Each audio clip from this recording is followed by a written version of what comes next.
Okay, so it is Monday, June 29th.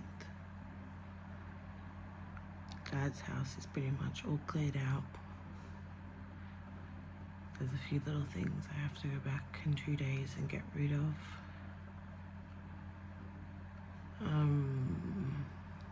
The memorial is on Saturday. I still haven't even properly officially announced it yet. I have so many little things everywhere in my house that reminds me, without fail, every time, hello, that reminds me of my pops. It's everywhere. There's dad stuff everywhere.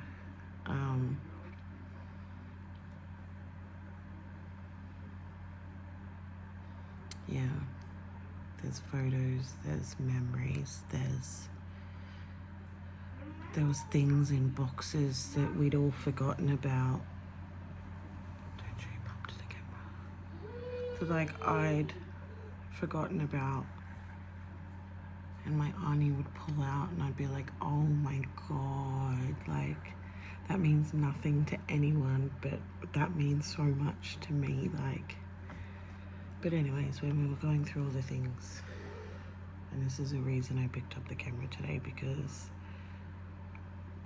let me just show you.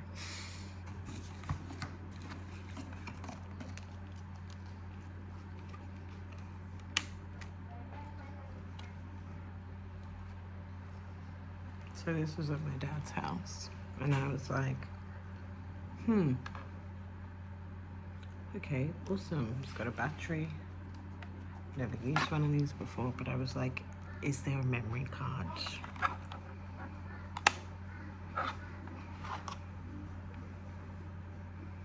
There is in fact a memory card. Now this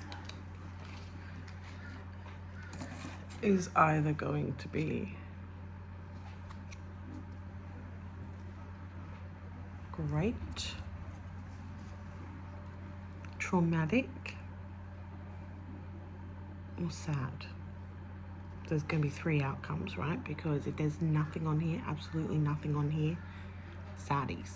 If there's a little video of my dad on here, maybe one tiny little memory or something that I've never seen before, awesome.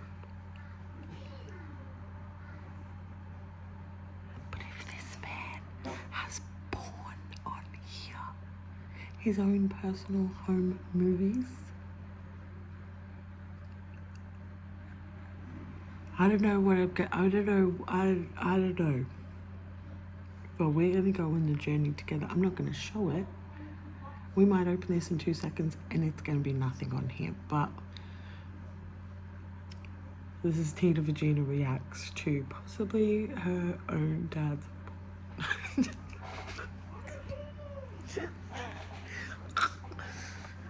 Okay, now we don't want to update Steam. Cancel.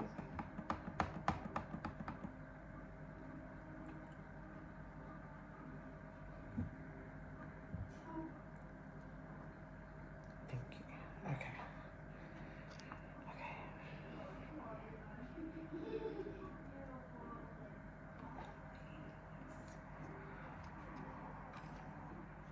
I'm also really trying not to get my hopes up because, like, wait, is that just in? Oh, that was.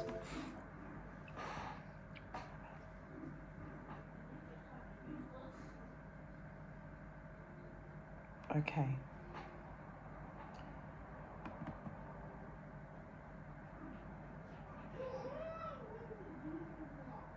Okay, there's a file. There's a folder. Damn it.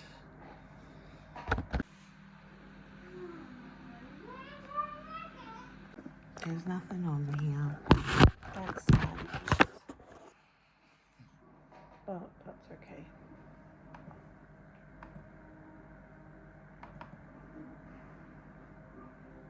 That's okay.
I don't have very much battery percentage, but we'll see where we can get to here.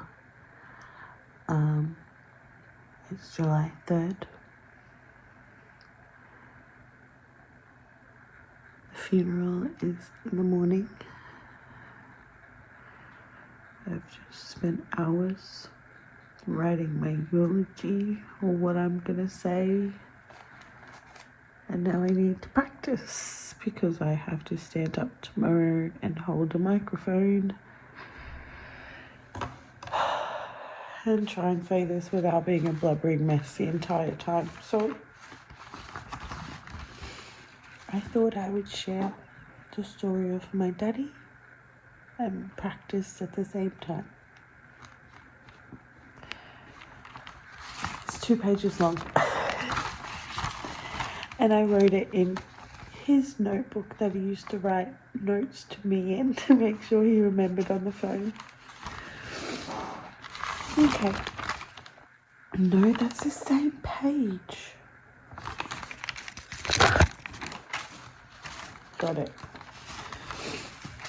Okay.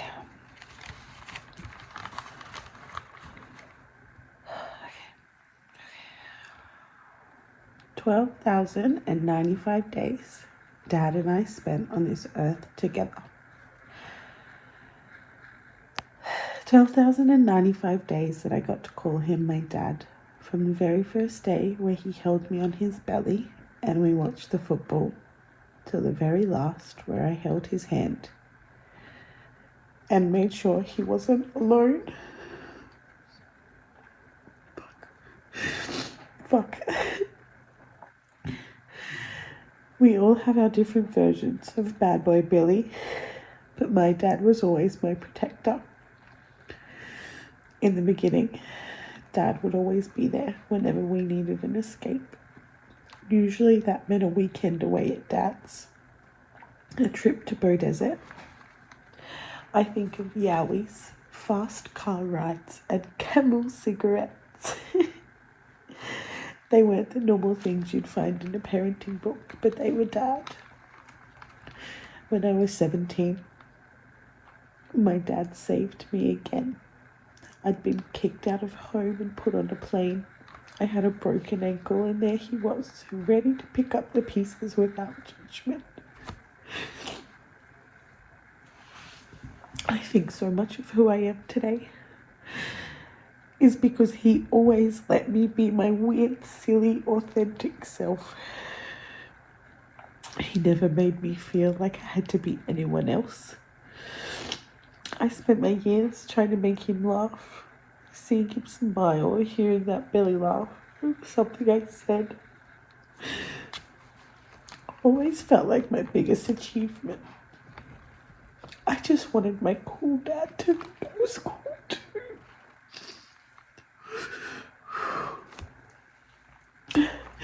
In the last few years, our roles reversed.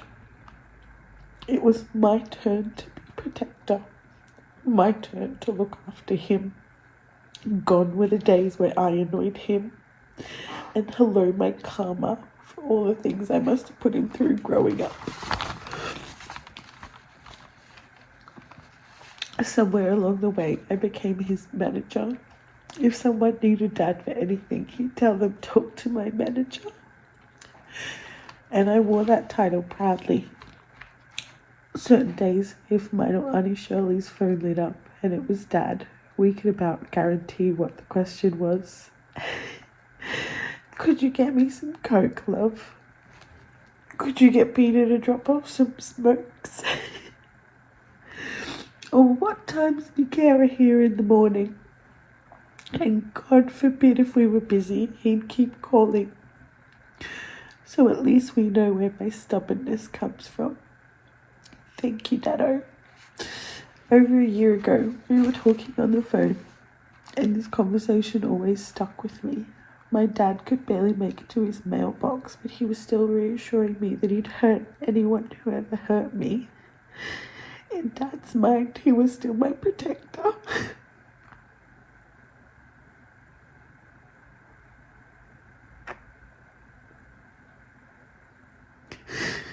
he still wanted me to know he had my back. So to my protector, my daddo, and Poppy, thank you for everything.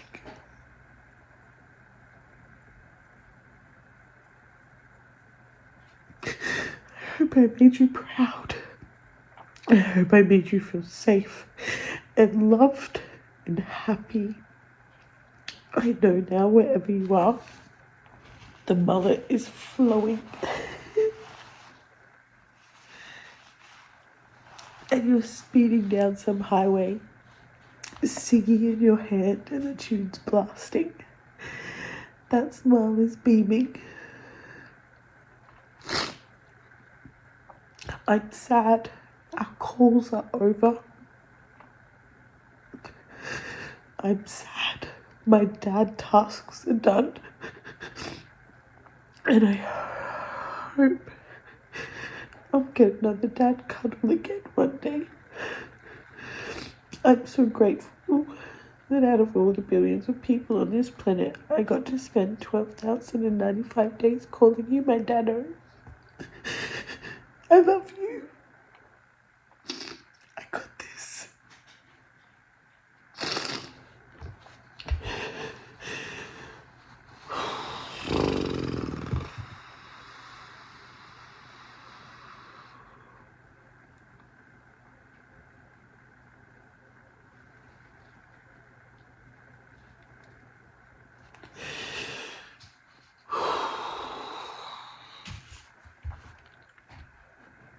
Yeah, we're gonna get this just fine. I'm gonna get this so good tomorrow. Dad, I'm gonna do so good with not crying, saying this tomorrow.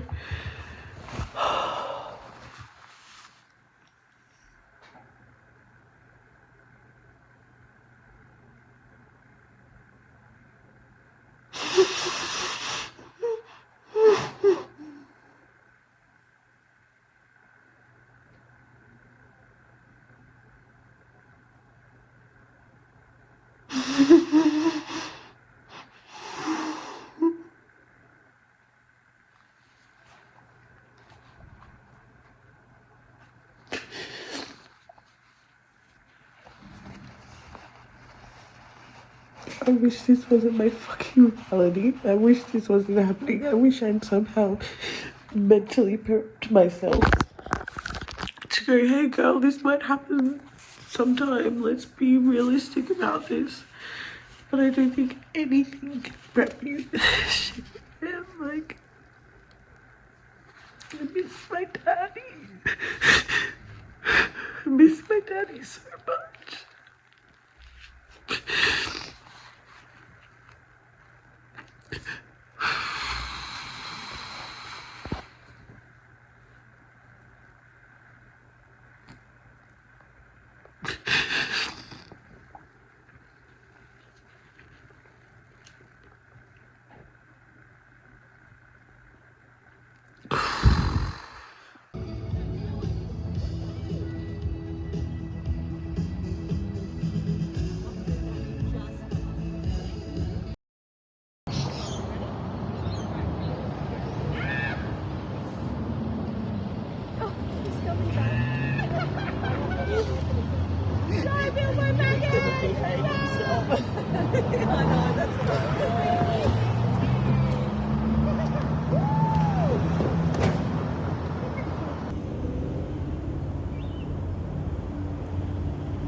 Whenever I come on here, I either look like a mess or end up looking like a mess.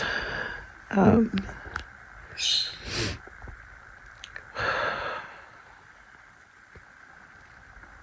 think the last time we spoke was the night before the memorial.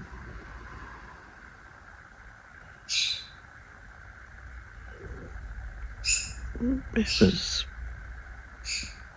a beautiful day. There was no rain. Everyone got there really early and stressed me out, but it was okay. We set up. It was beautiful. Jenny, the celebrant, spoke and said these beautiful things, and a poem. She played some of his songs.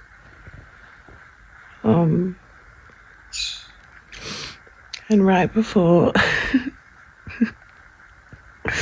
this funny part of the day, right before I was gonna, like, everything, right before everything started, my cousin comes and gives me and Delphi, like, worry stones or stress stones or whatever they're called. I can't remember what they're called, but just a special little rock to hold on to during the whole thing to make us feel good. And, like, without knowing, that was the greatest thing for both of us because we love that shit. And I was, like, gripping onto my rock for dear life. God, I saw people I haven't seen in forever. I met people that I've never met in my life. My dad's wife came, the woman that he's still married to. It was beautiful. Anyways, so I go up. Funny story. I get the funny story. We need to get back to that. Hi, Krishan. Hi, baby. I get up.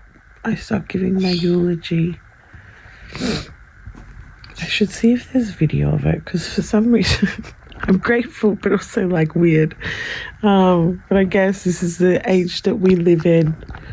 People filmed. Sorry, Croissant's rubbing my hand like a maniac right now. People filmed some of it, so if I have this part, I'll insert it in. But if I don't, just use your imaginations. But I was standing there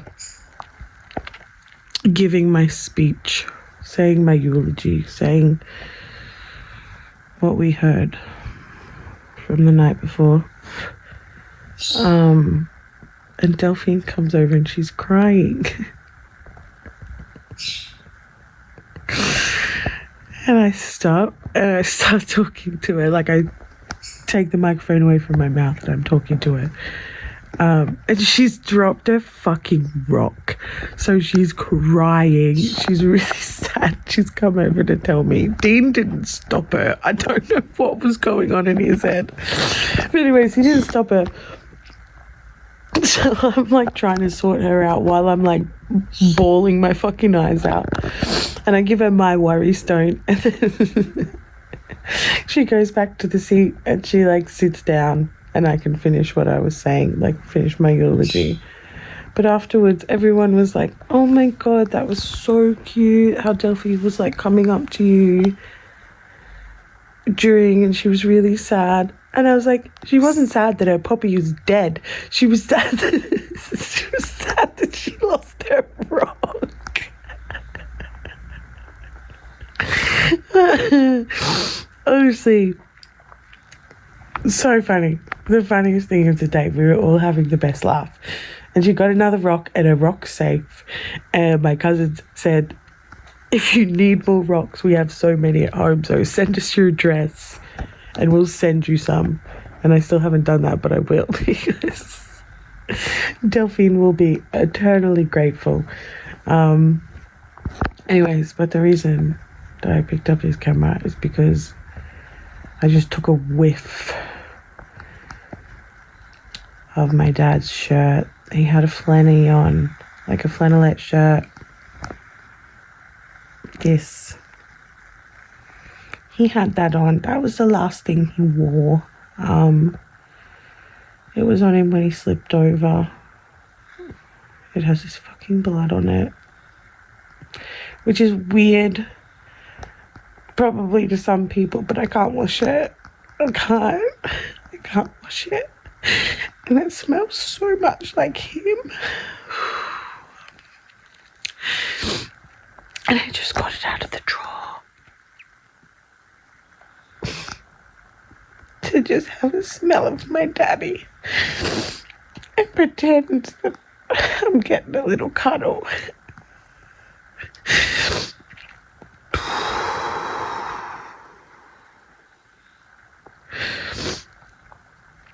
I feel like I'm running on adrenaline still.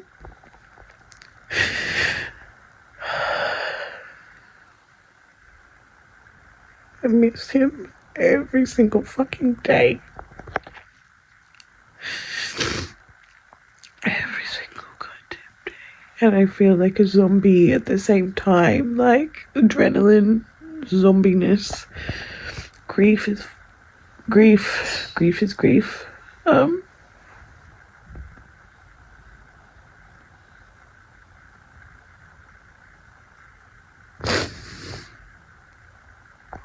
Anyways, today is Monday. It's the last week of school holidays, and even though I am absolutely running on adrenaline, I promised that little girl that this week we were going to have all the fun. And go and do things. We've got play dates. We've got a day in the city. I've got a surprise for her. We've got therapy this week. She's got OT on Tuesday, tomorrow. So it's just, we're going to have a fun week. She deserves it. Last week, I wanted to do so many fun things with her, and I was like, I'm really sorry. Like, I've got my puppy tasks. I've got to do my dad tasks. I've got a few more dad tasks, a few more puppy tasks. And then there's no more puppy tasks for next week.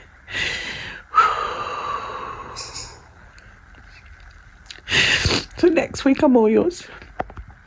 And next week we'll do all the fun. I promise you all the fun. So she's really, really, really excited for this fun week.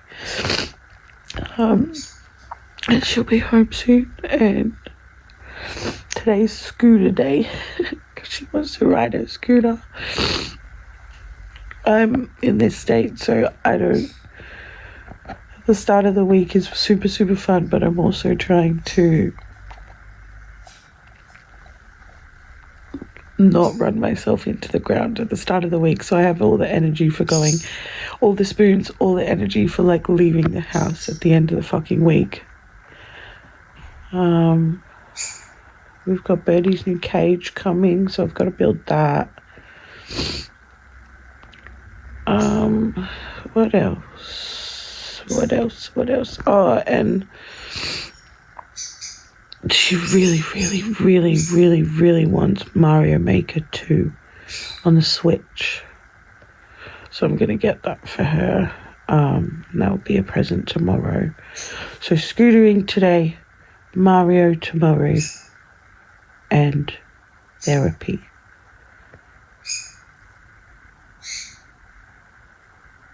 Wednesday or Thursday will be South Bank. And then Friday's our play date. And I've got to build the bird cage somewhere in there when it arrives.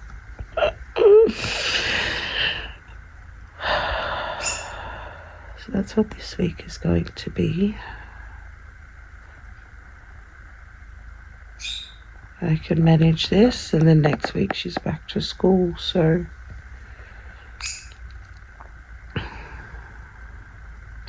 I'm also very sorry about like my intros, my outros and things like that.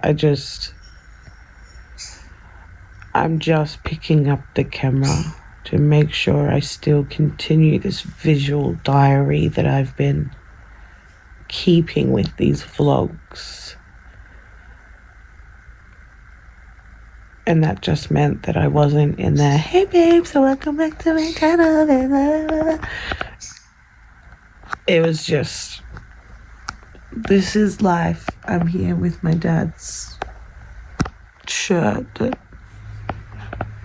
smells just like him, and I'm crying, and I'm gross, and I haven't showered, and I just want to be cuddled for like a fucking month straight. Like what I'd give just to just have someone here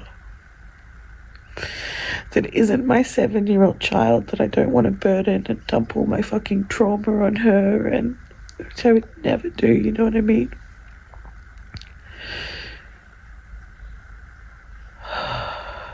That's been the absolute hardest part of this. Yeah.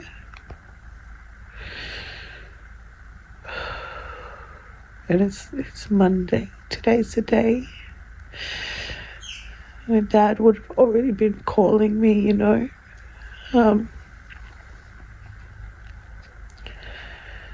Wednesday marks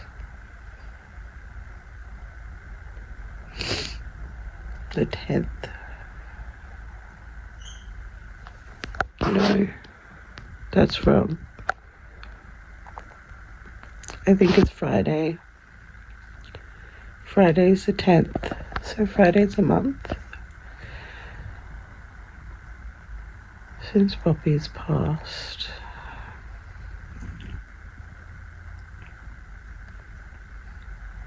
A month without my daddo.